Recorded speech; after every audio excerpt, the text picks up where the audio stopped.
Hi guys! Idea for today's ulam. Hulaan nyo kung anong lulutuin ko. Naghiwa lang ako ng mga aromatics dyan. Sibuyas, bawang, kamatis at saka luya. Saka ko naman tinimplahan ng paminta at saka asin. At ang nakaredy kong tilapia ay nilamas ko na rin sa asin at saka paminta. Saka ko naman siya pinanganga. Oh, wag nang umangal kung anong ginagawa ko, kanyang-kanyang trip na.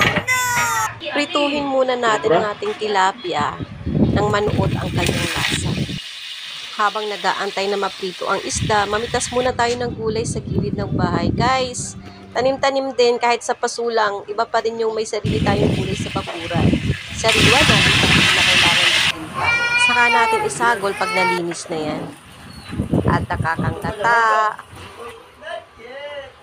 kunting suka, paminta, kalahating baso ng tubig, at takpan para maluto.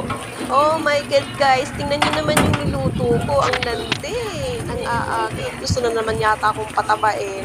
Pero di baling mataba, busog naman.